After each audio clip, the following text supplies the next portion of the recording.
And remember that secant is reciprocal of cosine. The first letter will never be alike. So S and C, that's how I remember if you start to get stumped and think, what is the reciprocal of secant? So I'm going to start by subtracting 2 to the opposite side. And then I recognize that cosine is the reciprocal of secant. And so remember, this is like negative 2 over 1. And so I just take the reciprocal.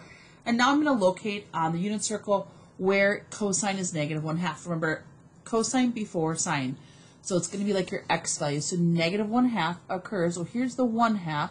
A negative 1/2 occurs at 2 pi over 3, and it also occurs at 4 pi over 3.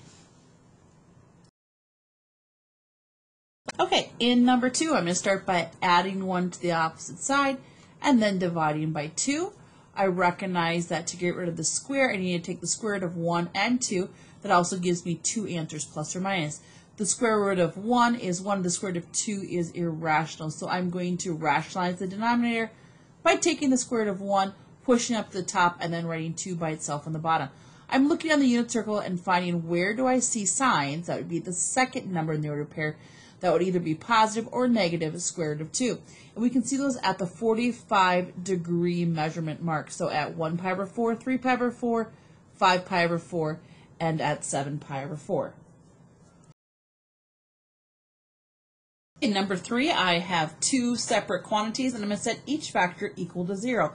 If this is a true mathematical statement, either the first factor equals 0, the second factor equals 0, or they both equal 0. So I take 3 tangent squared x minus 1 equal to 0. I add 1 to the opposite side and divide by 3. Then I take the square root. This is going to give me a plus or a minus. The square root of 1 is 1. The square root of 3 is irrational. So I'm going to rationalize the denominator. I push up the square root of 3 and write it over 3. Let's find where I can find tangent of positive or negative radical 3 over 3 over here. So that's going to occur here. This is the positive here and the positive here. So positive radical 3 over 3 for tangent would occur at 1 pi over 6 and 7 pi over 6. Negative radical 3 over 3, because remember we do have a plus and a minus, would occur at 5 pi over 6 and 11 pi. And you can see I put those answers right in here that I just listed. Now let's take the second factor and set it equal to 0. I'm going to add 1. So I have tangent of 2x equals 1. Remember, this means we need to do 2 cycles around the unit circle. Well, let's locate where the tangent is equal to 1. Tangent is equal to, and then notice that it is a positive 1.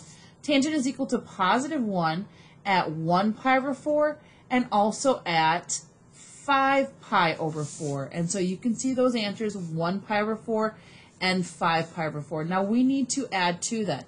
So the first cycle is pi over 4 and 5 pi over 4 is where tangent is equal to positive 1. Okay, now I'm going to take, oh, excuse me. Let me go back here. Let me go back here. I just saw a small mistake I made. Here's my 1 pi over 4 and my 5 pi over 4. So this is the first cycle. I located where tangent is equal to 1. Again, 1 pi over 4 and 5 pi over 4. Then I set that quantity equal to 2x, and I need to isolate the x. So I need to divide by 2 on both sides. When you divide by 2 on the right-hand side, dividing by 2 really means multiplying the denominator by 2. And that's how I end up with 1 pi over 8. And how I end up with 5 pi over 8. That's one cycle. Now let's do the next cycle. So how do I count here? I know this was an answer and this was an answer. So my first cycle was 1 over 4, 2 over 4, 1 over 4, 2 out of 4, 3 out of 4, 4 out of 4, 5 out of 4, 6, 4, 7, 4, and 8, 4. That's one cycle, and I already identified these two as the answers. 8 out of 4 is another one. This was 8 out of 4. 9 out of 4, that's the first stop on the second cycle. So 9 out of 4, I need to remember.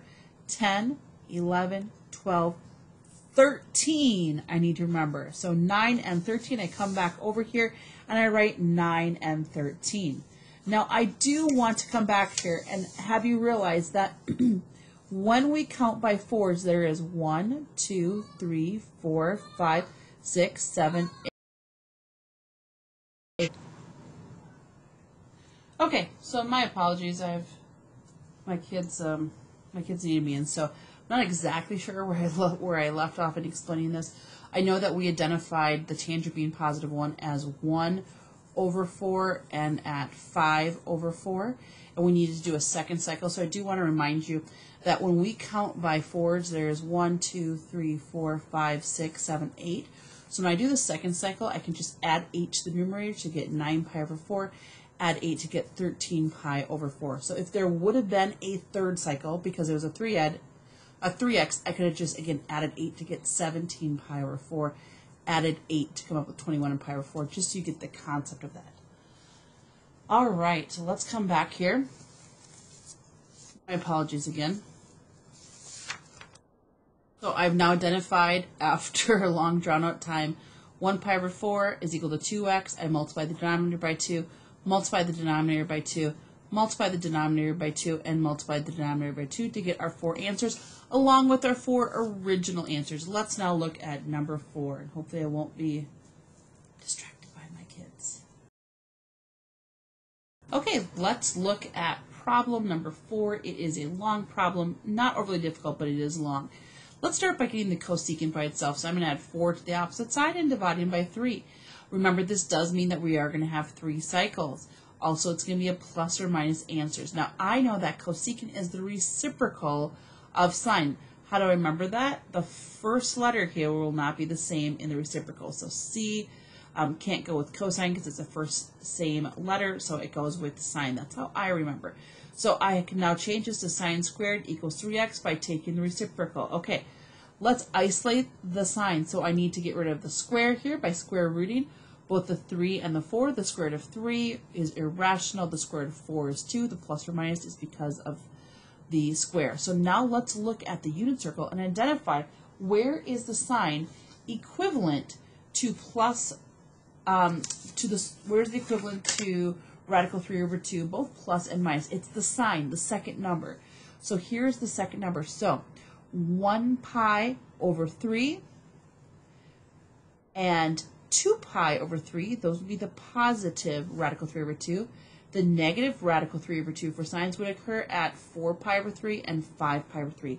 That's the first cycle. That's the first cycle. So you're going to see me take and write 3x equals each one of those that I just mentioned. 3x equals each one of those positions. Now, to isolate the x, again, we need to divide by 3. That means multiplying the denominator by 3, multiplying denominator by 3, and multiplying denominator by 3. Now, let's keep in mind, is there a shortcut to do this versus counting around the circle multiple times? Yes, there's a shortcut. So we're talking right now, when we're doing π/3, these are going to be 60-degree increments, right? And there's 6 of those sectors, or they look like pie shapes, in one unit circle. Okay, we can see those. Each one that I just chose was a 60-degree increment. So when I count again, remember that I need to go another time around for the second cycle. So it was 1, 2, 3, 4, 5, 6. So 7π/3, 8π/3, 10, and 11π/3. And that's how I come up with the second cycle. There's 7, 8, 9, and 10. Now that's the long way. I just counted on the unit circle. The quick way is to add an additional 6. How do I know 6? Because there's 6 sectors when we divide them equally for this amount, which is 60 degrees. So plus 6 is 7, plus 6, plus 6, and plus 6. Isolating the x's, multiplying the denominator by 3. Let's do the third cycle. Why do I have to do 3 cycles? Because it does have a 3x. So I go back to the last one. I'm adding 3 to get 13. Adding 3. Let me zoom out here so you can see better. Okay, adding 6 here to come up with 14. Adding 6 to come up with 16. And I can move it up just a little bit here so you guys can see. And lastly, I'm going to add 6 again to come up with 17. And then finally, to get x by itself, multiplying by 3. Now, some people just choose to say to get each one of these initial marks, they're literally just going to count. So if you don't understand my method of adding an additional 6 to the numerator, I know this is a tricky concept for some kids. I'm going to go through it again. Once I locate based on the sign in this case, it's going to be 1/3, 2, 4, 5/6. or 5 over 3, 6, 7 over 3, 8 over 3, 10 over 3, or 11 over 3, 13 over 3, 14 over 3, 16 over 3, or 7 over 3. And that's how you can do it if you prefer counting. All right, let's go on right now to number 5. Number 5.